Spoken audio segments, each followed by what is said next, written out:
Kevin J. Johnston here, freedomreport.ca. This is going to be a bit rushed. I just got a call in from my correspondent up in Ottawa. There is news on M103 that you have to hear. The second hour of debate on this ridiculous motion has been moved from April to the 21st of March. Jihadi Justin Trudeau wants to push this thing through as quickly as he possibly can. Islamophobia, this is the anti-Islamophobia bill, which I'm going to read to you now. All right? I want you to have a look at that sheet of paper. This small amount of text is what they're going to base a law on. This nothing. M103 by the political terrorist Iqra Khalid, systemic racism and religious discrimination. The text of the motion as follows: that, in the opinion of the House, the government should A, recognize the need to quell the increasing public climate and hate and fear. The word quell means to destroy at all costs. You understand? When they say quell, they mean you criticize Islam, you can go to prison. You won't be shot in Canada for that, but you will go to prison for it. They'll shut down your YouTube channels. They will deliberately force you to sign releases stating clearly that you are not going to be free to leave a police station until you agree to stop talking about Islam.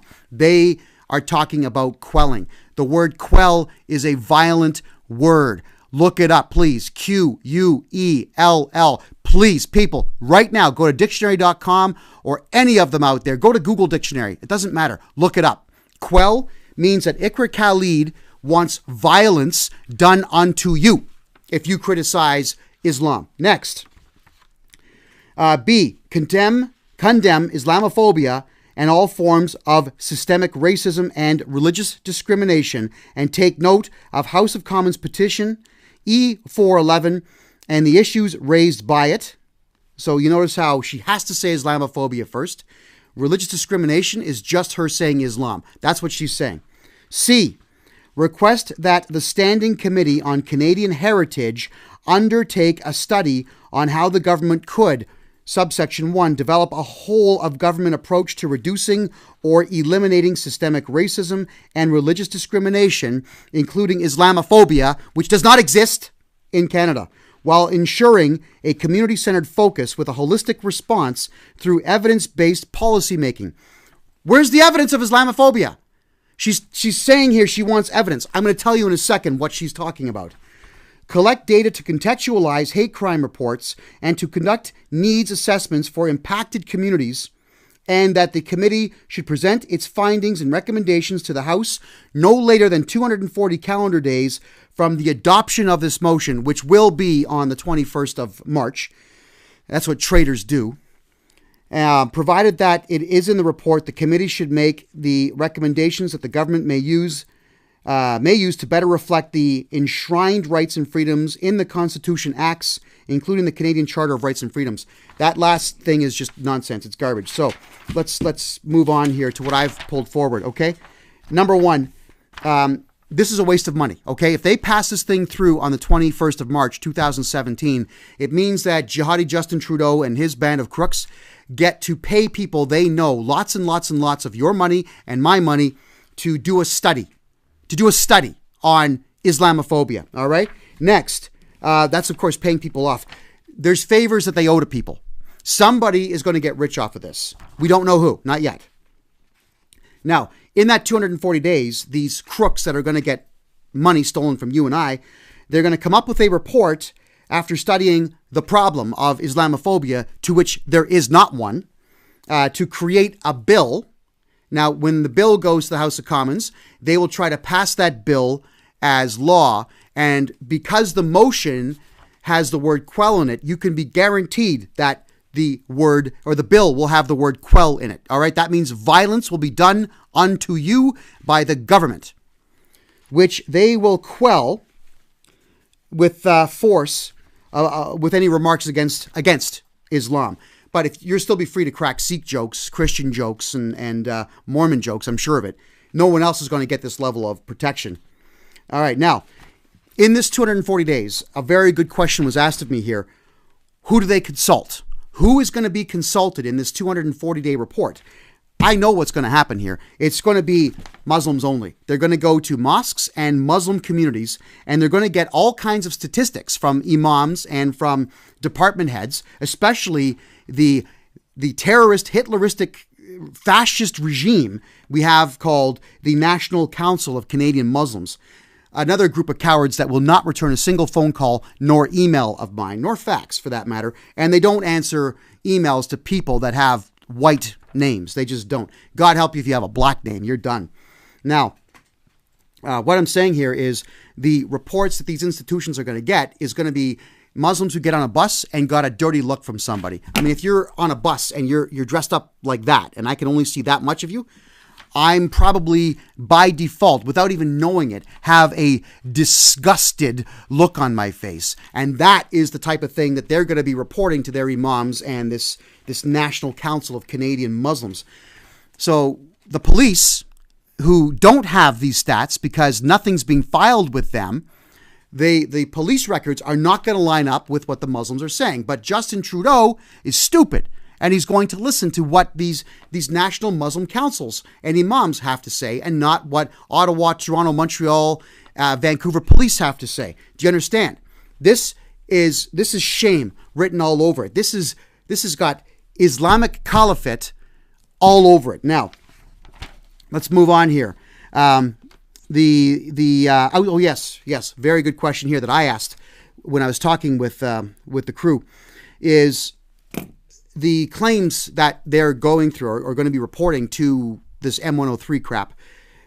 It's a self-reporting system. There's no outside agency at all that's going to go in there to confirm if the claims are bogus or legit. And they're all going to be bogus. And when they get one complaint, they'll make it into 5. They really will.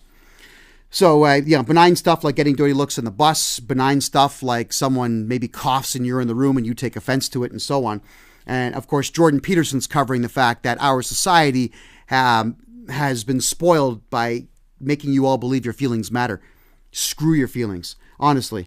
Now, the last big question here is, who is saying that there is systemic racism in Canada? Where are the stats? Stats Canada is not even keeping records on this stuff. I can't get any statistic being pulled on systemic racism. When we say systemic, we mean the whole country, everything at large.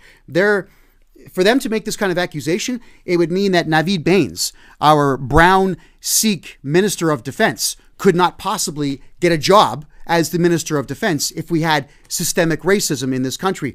Iqra Khalid, the political terrorist, and the other guy that loves Palestine so much he wants to convert Canada into a Sharia Palestinian Islamo-fascist type country. That's Omar Al-Ghabra. He, if there was systemic racism, would not have a job on Parliament Hill either. So please, somebody tell me where this systemic racism is. I don't see it. It's not here. The guy standing behind the camera right now is not quite white and he's Muslim. What does that tell you? Systemic racism, it's not happening.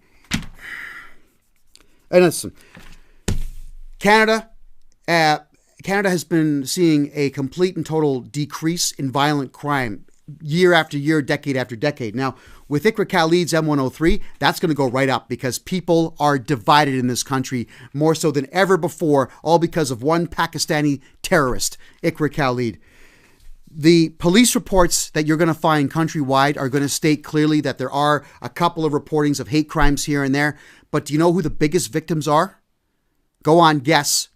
Jews. Anti-Semitism is still the number one complaint in the country. And Jews are not even reporting on this stuff anymore because they know people are tired of hearing about it. And you want to know the next most discriminated against group in the me, middle-aged white men. We are constantly being told that we are sexist, we are Islamophobes, we are xenophobes, we are rapists. We, white males, the ones who are fighting for all of this, are being told that we can't have jobs because, well, we're white men and it wouldn't be nice to hire a really qualified white Canadian-born third-generation Canadian whose family have paid taxes for 75 to 80 years. That would be wrong, but an uneducated guy named Parminder who picks his nose and just got off the boat 3 days ago, it's a better idea to make him a doctor. Do you understand what I'm saying? That is where this country is going.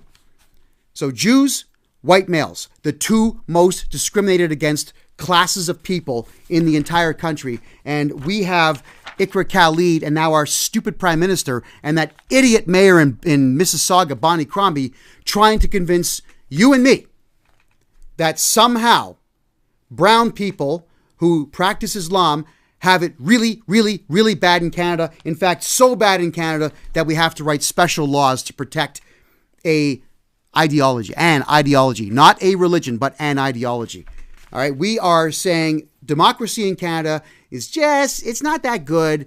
Islamofascism is better. Let's bring that here by telling everybody out there, especially this skin color here, that you're racist because you want democracy to thrive and you want to see Islamofascism disappear.